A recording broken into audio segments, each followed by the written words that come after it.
everybody doing? Thank you so much. You are watching You Are Able, and this is I think my fifth guest already.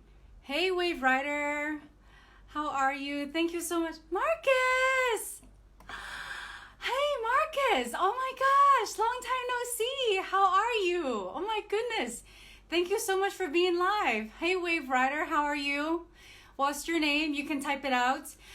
Just want to let you guys know that I'll be talking with Craig Burton, and I'm going to wait for him to come on now so that I can invite him in. I hope that you'll stay with us because we'll be talking about some very important stuff, because right now, quarantine, it does affect our emotions, and he is talking about how nutrition and food. Hey, Tropadan. How are you? Good to see you. Thank you so much for, coming in. Hope that you will stay. We're going to be talking about, why is it important to eat healthy? And not just that, but also our body image, how we see ourselves. I have a few questions to ask him, so I'm waiting for him to come on. Okay, he is on now, so I'm going to invite him in. Craig. So please stay with us, and hope that you guys will enjoy our very, very casual chat. Hello. Hey, Bo. Good evening, everyone. Hey. Can you hear me? I can hear you perfectly. You hear me? Yes. Very Awesome. good. Very good. Very good. You have very good. nice, very nice. Hey, Barbara. How are you? I'm just saying hi to everybody. Hello, aloha, Mike. That's How's it going? cool. So this is Craig's first time, yeah? Hey, Mary. This is my first time on Instagram, so Instagram Live, so a bit nervous. Oh my goodness. Thought, Okay. which button do I press? Take deep breaths. Thank you so much, everybody who is joining. Aloha, Mike, Mary, Barbara. Good to see you, Marcus. And oh my gosh, I don't remember all the people who are there now. Sinhu, Raj. How is it going? So I just want to introduce Craig to you guys. Craig is my fifth guest for the You Are Able video series. Yes, hi. where I invite really cool, awesome people. And Craig is one of those people that I think is really cool. And he's a professional and he's really awesome. He has a lot of titles, but I'm going to keep it short. He is a clinical nutritionist, and he's a sports scientist, and he is a coach, and he has a lot of certifications. And today we're going to have just a casual chat, and I hope that you guys will ask us questions. I mean, type your questions in the comment below and ask Craig or myself. I'm a presenter, but I mean, you can ask me questions too. Ask us any questions that you may have that is relevant to the topic, which is transform your eating. So Craig, you are the star now. Wow. The stage is yours. We're partying in my bedroom, you know. Very cool. I like the backdrop. It's very nice. Nice and tropical in Thailand. A nice warm, balmy night in Phuket. Thank you. It's my curtain. I have to try to make my home a little bit more tropical and a bit more natural. You know, I like. Hey, Solcom. So Craig, I know there are people out there who are similar to me, who do not have issues, but there are definitely people who like you said, they yo-yo between a healthy lifestyle and an unhealthy lifestyle. Now, of course, I'm asking the question, so I wanted to ask you, for somebody who is like myself, and you can please, educate me, is for somebody like me who don't really have issues with eating or nutrition and things like that, because I do keep a pretty healthy lifestyle, why should I even care about what you do? Why should I care? What is important? It's a great start. It's a great start. I think to answer this is to kind of go down and say, actually, statistically, I won't go too geeky on everybody, but statistically, it looks like the majority of people out there have an issue with their body. If we look at the statistics, like I even look at psychological journals, they'll go from like 60, at least 55%, especially if we talk, I see a few ladies here, like women have a higher amount of body image issues, and that's at least 55% plus, up to some of the studies saying 90%. So what it means is Wow. the majority of women out there, guys are catching up, we're still behind, but the majority of women out there in the morning, wake up, look in the mirror, and during the day have more than one negative talk about themselves, how they look.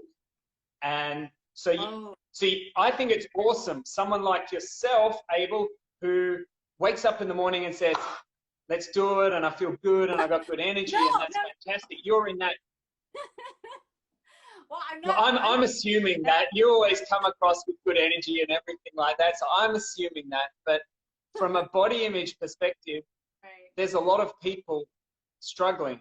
And I think for one sense, it's to try to, where we have a reptilian part of our brain, but we're actually, as a mammal, what sets us apart from other animals is our empathy, is actually feeling what other people feel. And there's no bigger time that I can remember that people have been struggling on many levels financially because of this crisis, and being locked in. And there's a lot of problems people are having, and part of it is in terms of these body issues. So I think, for one, to be able to emphasize and to understand in your group of friends, more than half are struggling. And we need to, I think, as an understanding, to kind of maybe listen a bit more, because between the problems we're seeing today, this is one of the reasons that people go. I mean, you look at the rate of antidepressives, and there's a lot to it, and part of a person's body image, their sense of self, leads them to doing things or trying to numb themselves or using alcohol or using something because they're not satisfied with something. Now, part of it is not completely, but part of it may be their self-image, how when they wake up, they look in the mirror, they think of themselves, they put their clothes on. So I think everybody having an understanding and kind of an ear open, saying, hey, wow, I wonder if my friend does that. Maybe I could open the conversation. How are you feeling? And not to say, oh, do you have a problem with it? But I think the more empathy, the more understanding that we have for our fellow human, especially right now, the better we're going to get through, because there's a lot of people struggling out there right now. I definitely agree with you. I mean, when I wake up in the morning, my brain is still, you know, not very clear. So I'm not really like judging myself because I have bad breath. My eyes are, you know, all glued up with, you know what, you know, like nastiness, sure. Right? And, it's human. We wake up human. Of course, it's a body image thing. Do you think it has to do with like the media? It has to do with like cultural expectations, or what our parents told us in the past, or like, what do you think is the reason for so many people, like you said, who have body image issues? Yeah, I think it's a combination of things. I have many clients who I can name quite a few clients who, since a teenager, because of the pressure of the parents or their peers, that they've had self-image, they've had body image issues from high school, from even primary school. And then you look at the media, and we're statistically, again, if I look, because I am a science geek, and I look at numbers because I want to understand the scope of this, and we do see it rising, and we'd have to point the finger a little bit. I love, like, this is fantastic. We're having a conversation, we're sharing ideas, but the dark side to Instagram, the dark side to this social media is people trying, like, posting maybe like images that they feel like they have to Photoshop and they have to change because they have to fit some sort of model, and that's happening. And so a lot of people think, oh, like you'll see the amounts. A friend just posted me differences of a person, what she looked like and how she ended up in Photoshop shoot. So we're seeing that more and more, and the more social media, the more we stand in front and look at ourselves. Like, I look down at myself now and say, oh, Craig, what's going on with this? But it's extreme. People really taking a lot of that to heart. Now, when a person comments on your photo, like you post something and they say, oh, I didn't like the way you look, I didn't like that. Did you know most people to me the other day, Craig?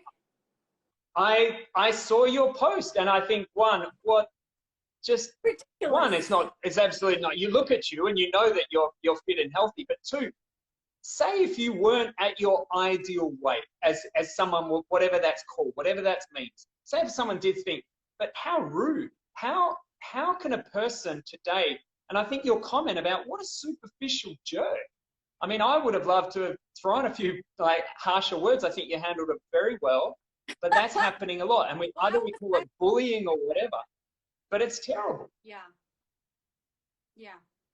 And it hurts people. I think for a woman, do you think that women are more, I mean, I can say this because I'm a woman, but I think women's emotions fluctuate a lot more than men.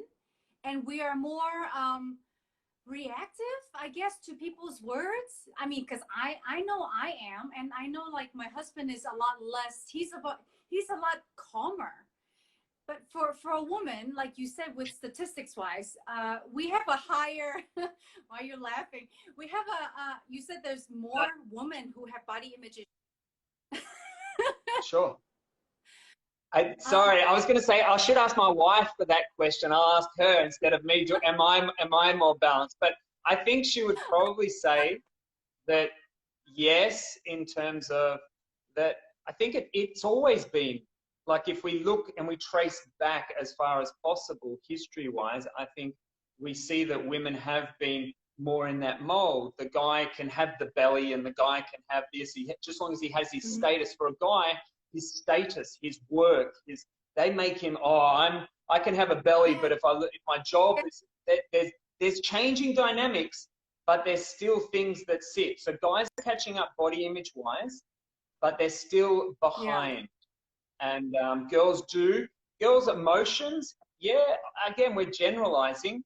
Hormones are interesting creatures. Females have, in terms of the hormones do add to mood. Clinical nutritionist, I'm often looking at hormones, and when you've had children and like you've been through this cycle and you're understanding how a woman's works in menstruation and having a pregnancy, you'll see changes. So I do get that women do have that a little bit more. It's a generalization we meant, yes. Yeah. You mentioned there's 4 foundations. I remember it was lifestyle, it was nutrition, it was mind, and it was something else. Now, these 4 things you said is very important to maintain a healthy body and mind. Can you please tell me and tell us what they are? Because I forgot one of them. Sure. And that's right. And tips. What tips do you have for us to become, healthier in the way we see ourselves through, your background? Sure. I believe personally that we are the collection of our habits, our rituals. Okay, so what we do every day affects who we are, who we become. And these 4 foundations, I call them mindset, lifestyle, nutrition, and movement. And out of those parts, when I'm working with a client, I'm sitting down and I'm trying to get it. And there's more parts to it. There's a spiritual side, there's all these other sides, but I'm working first of all to kind of get an understanding. How's a person doing? How close? I actually have a picture and there's a bullseye. And so 4 quadrants and there's a bullseye in the middle. And I ask the person, based on the mindset, and if the mindset, I'll just say, and we can say to everyone here, let's keep it simple. Let's put it in a couple of categories. For instance, purpose. Do you live with purpose? We have so many studies out there that show that people that live with purpose are happier. They have less chance of depression, less chance of mental illnesses. So if you have purpose and meaning, that is the driver. And any person who even wants to lose weight, people think, the nutritionist goes for nutrition. I want to know what's your relationship mentally with food. So when it's talk about transform your eating, it's not just, hey, let's throw a few more carrots and broccoli and spinach on the plate. Let's actually transform the way we look and our relationship with food. And that, for me, starts with the mindset. And you ask yourself the question, when I eat, why do I eat? And there's a few reasons. One, because it gives me fuel, right? It helps build my body. It tastes good. That is absolutely fine. It's social. Food has always been a social thing. Just as long as we have, in terms of what we see as healthy components, when we sit in front of a television, mindlessly eating and just putting stuff down, the question is, does that serve you? Does that move you towards who you want to be as a person or away? So that's the mindset. Right. So can you, when you say, what is your relationship with food? So we should look at food as a positive thing, but not something that we use to correct our emotional negativity. Is that what you mean by that? Yeah, I think to food, like to keep it as simple as possible. Now, a lot of people at the moment may be going to the fridge for certain reasons, like at middle of the night or something like that, and when they're not hungry. So a lot of people are eating, and especially desserts, when they're not actually hungry. And so my question will be always, and without judgment, which as much as we can not judge ourselves, we can be the observer. That's why sometimes the coach can observe and say, hey, why do you think you're doing that? How does that feel? How does that serve you? And in terms of what I mean by this relationship, do you think that it is a positive relationship? And I always say, it's not about being perfect with a diet. There's no such thing. It's about being consistent and aligned with your values. And if a person says, you know, I want to be healthy, then most of the day they're going, okay, I'm choosing these foods. But then they might say, my family's coming around together and we're having pizza and we're having this tonight and we're having these foods. And it's like, that can be in the balance. So do you feel that food can be a positive thing in terms of relationship, or do you feel when you get angry, sad, if you want to call it depressed, upset, that food comforts you? When you're lonely, food is the friend and comforts you. Then I say, do you see that as again, it's a lot of questions from the coach. It's asking, how do you think of that? How does that make you feel? Some people might say, I got no problem with it. And it's like, okay, cool. If you're cool with it and you're cool with your choices, then fine. I'm not getting involved. The person says, it doesn't align with who I want to be. I'm eating all these foods and I have trouble stopping. I feel I'm even addicted to maybe sugar or something and I don't like it. Then it's a question to say, like, let's have a look at what's going on to cause that. But at first recognize, like, is that food, like, what's your relationship with food? And like a person, like we know we've got people in our lives who drain us, we're sponges, and we spend time with them like, oh my God, most of us have that.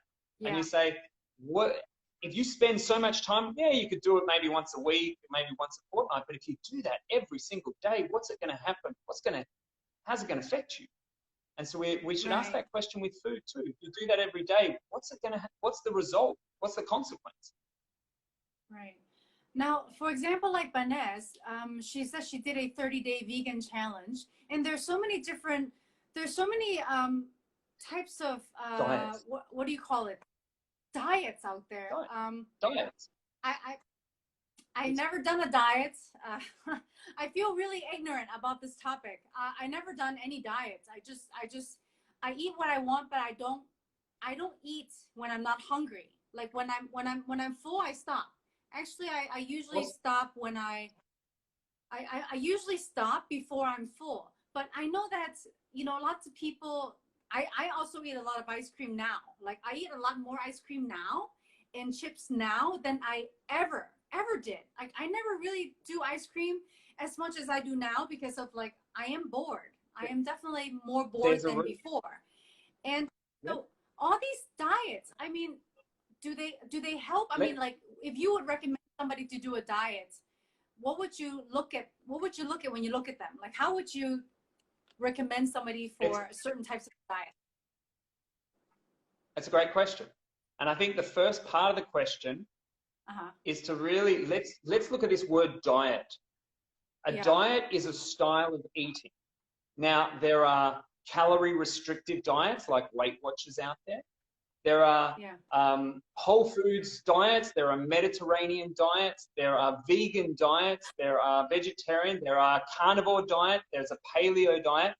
And so what I'd like to do is, my job is that there are different parts to this style of eating.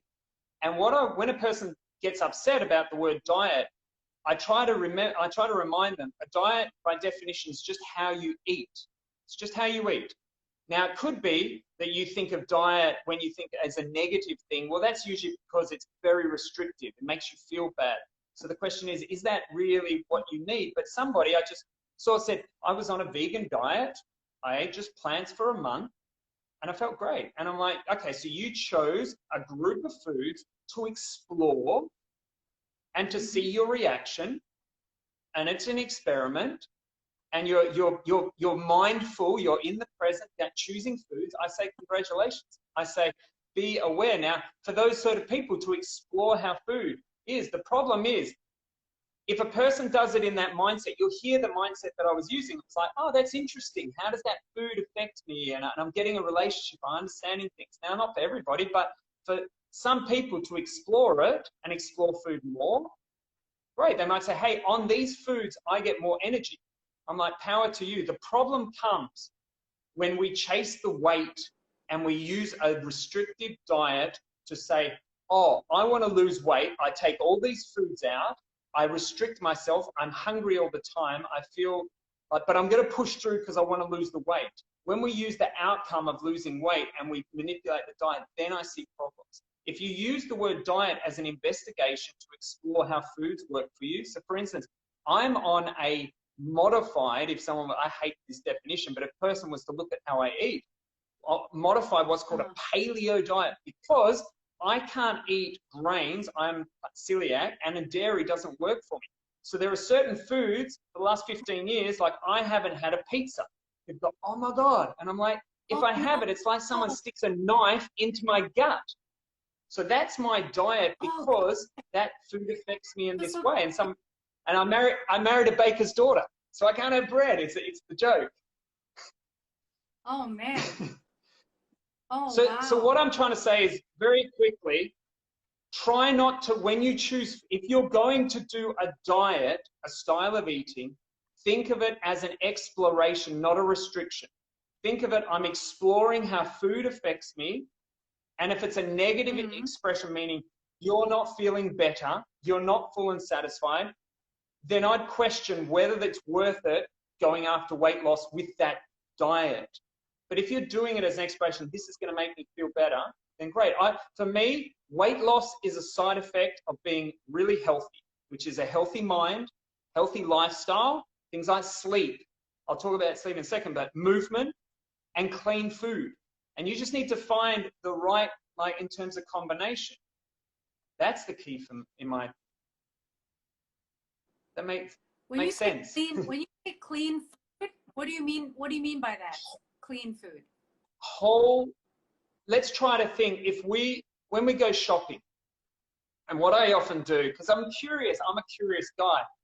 I kind of always like looking at the trolleys of people sort of shopping, and I'm like, what's in that? What are you eating? And what's kind of, I'm curious what people in terms. So generally, the more processed a food is, the less. So the more man touches a food, the worse the quality, because food is made up of two parts. Let's say macronutrients. So there might be a big, macro means big, like protein, carbohydrates, fat, but micronutrients. And micronutrients are like all your vitamins and minerals. And here's the thing.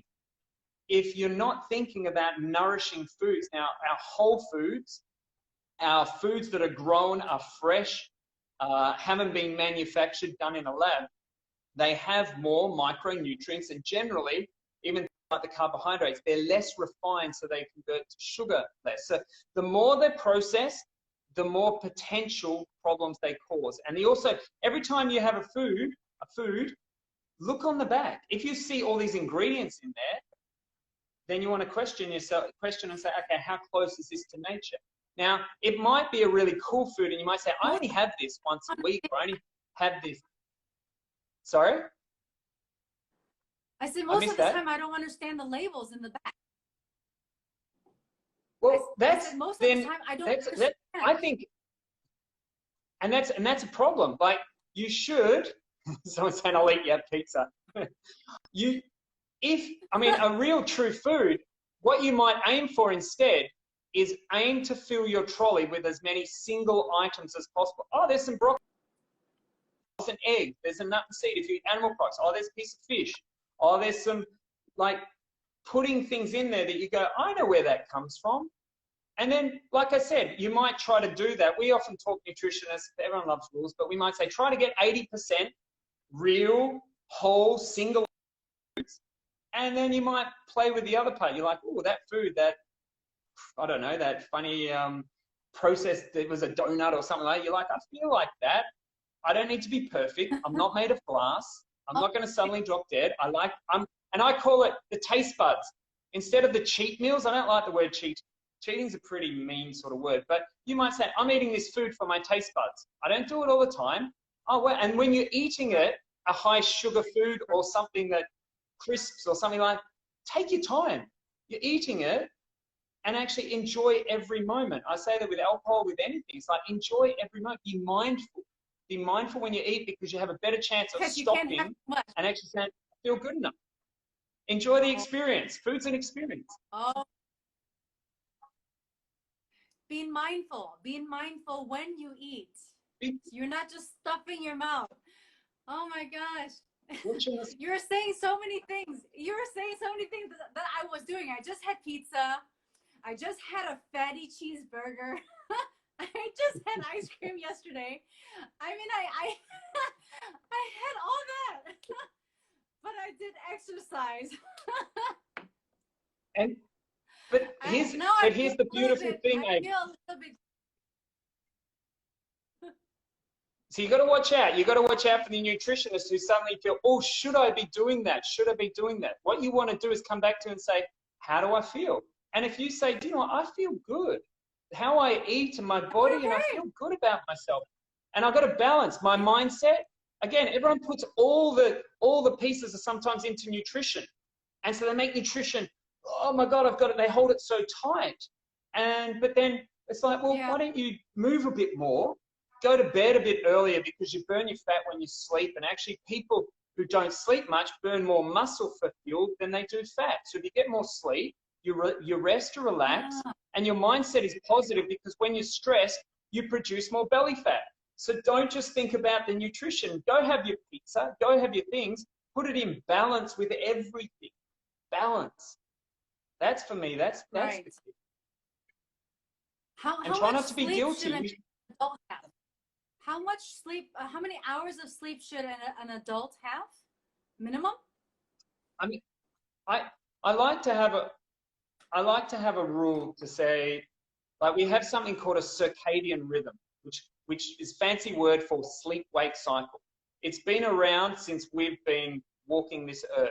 The sun comes up, hits our eyes, we get up, and some of our hormones like cortisol, that stress hormone, kicks in. It says, go to work, go hunt and gather. And then in the afternoon, it comes down. Sun goes down, a hormone that some of you have probably taken called melatonin, that increases to say, go to sleep. So we've got a work phase, a wake phase is to do the work, hunt and gather, do all our things, and then the sleep part is to recover from the work.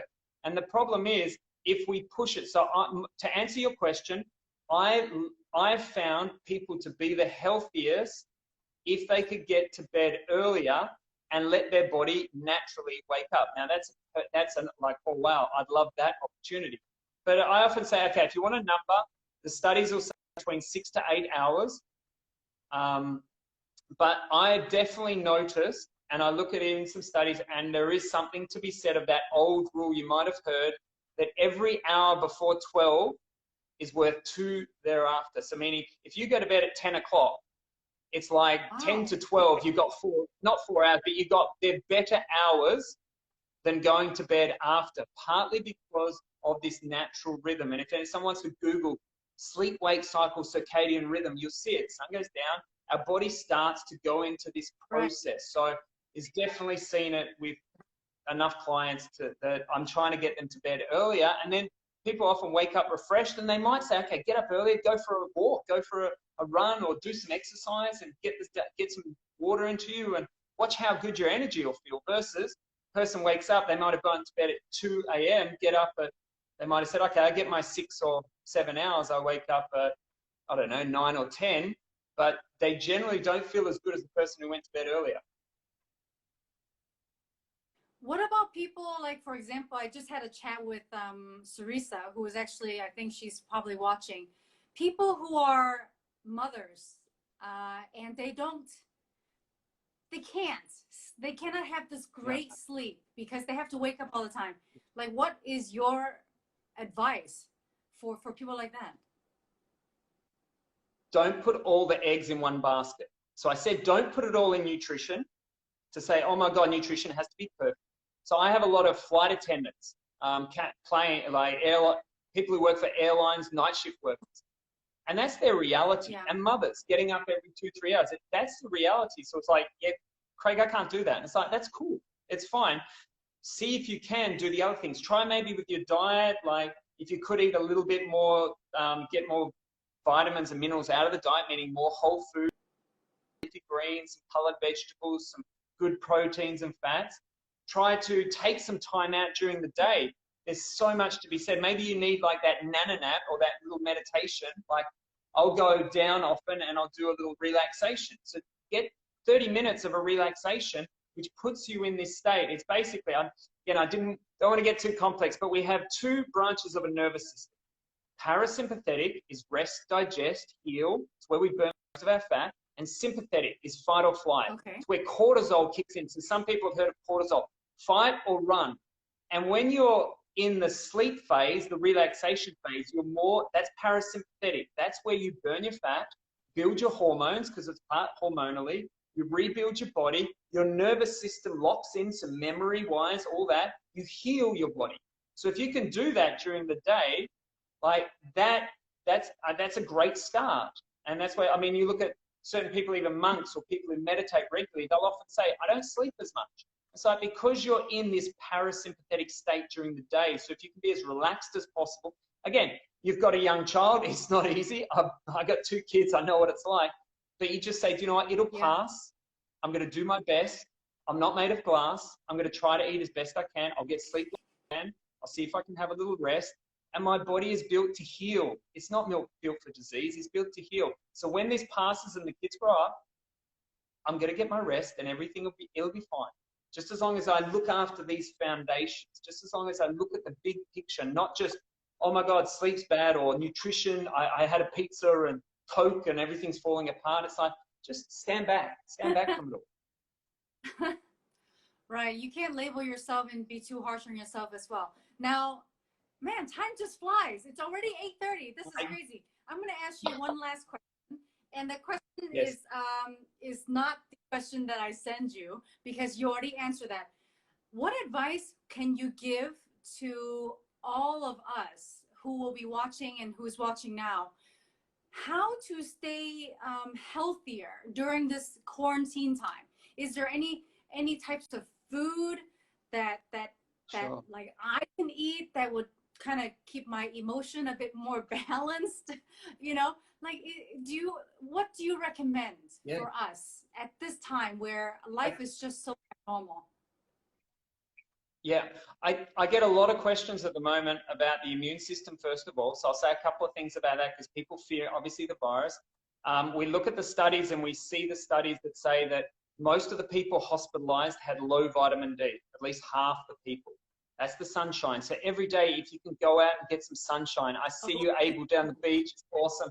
Get some sunshine. It is vitamin D is critical to the immune system. It is not we call it vitamin. It's actually a pro-hormone. It makes hormones. So go out, get some sunshine, get plenty of fluid, drink like fluid throughout the day. Could be herbal teas. Just it's like a pond. If the pond stops getting the fluid, it gets stagnant. You need the body moving. So we need fluid, and we need to move our bodies every single day. So things that I see is people locked down. They've stopped their exercise routine because the gym's closed and all that. It's like, no, go for a walk. Walking is a foundation of movement. Do what you can. Get some fresh air, drink water, get some movement in. And every day, I mean, if you're having issues, a lot of people obviously comfort eating because they're lonely. Talk to someone. Put it in the schedule. Say, I'm going to call someone I like, and just communication, because I'm scared that people everybody's got their world and they shut down. See if you can be go out there and communicate, because we're social creatures. We are, even if some people are more extroverted, some are more introverted, but we're still social creatures and it feeds us. So if you can think about the mindset, do good things for your mind as much as possible. Do some meditation. Eat it. Again, think when it comes to food, think of it as an exploration. Eat and then see how you feel, and think about single items. Just keep it really simple for now. If you want to make it more advanced, go into a diet. Try to be the observer more. Not, oh my God, is this diet going to help me lose a kilo? Think, is this diet going to help me have more energy? Is it going to make me feel better? Is it going to help me sleep better? Think about those outcomes, not if a person wanted to lose weight. Try not to think about that. It happens, but often people have really high expectations for weight loss. I've got to lose a kilo a week every week if they wanted to. Think about the habits. It's all about the habits. Right. Right. And let's answer Vanessa's question before we Sure. leave. She said that I feel terribly tired after every meal. Is something wrong with me? There might be, so that's a great question. I get it a lot. A person eats and their gut has issues with those foods. Now, I'm not saying it's the case, but I'm just saying I work with a lot of people with gut issues. I came from that world.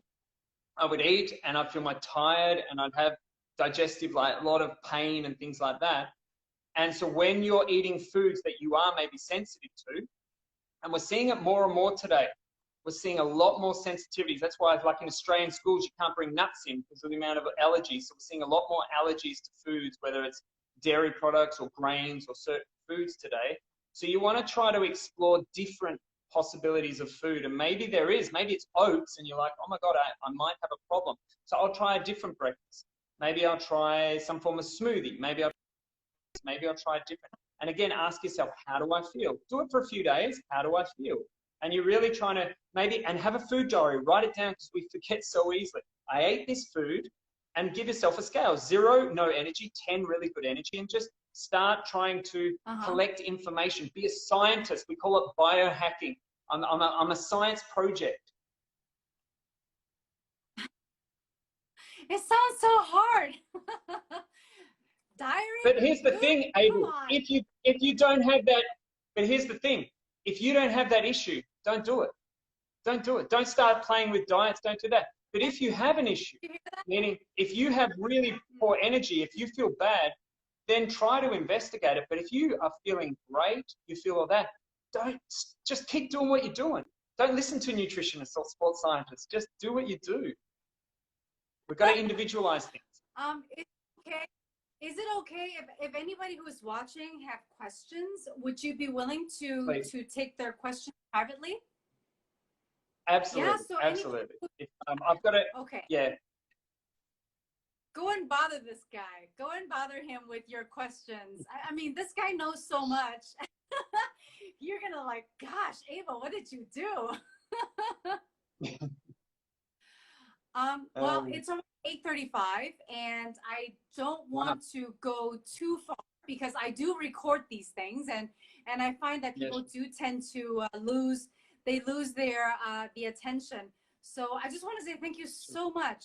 You shared a lot of things. I really need to go. I need to go and listen to what you said again. And I will definitely take some notes. I doubt that I would do a food diary because I don't really have a problem, but I will be more aware of eating more healthy foods that are not processed. I do know that processed food does not give me the energy that I need because it's not, it's not from a tree. So thank you very, very much for your advice today. And I just want to say thank you so much to everybody who joined and that you stayed. Yeah. Thank you so much for great turnout. Thank you. Thank you for the question. This is Craig's first time. So you must feel very supported, yeah? It's beautiful. It's been, I mean, I really enjoyed the conversation. Obviously, people tuning in is really nice. And like I said, if you have any questions, you're welcome to ask me. But it's always a pleasure, obviously. I love this topic. I want to simplify it as much as possible because it's very confusing out there. So again, if kind of a final note is,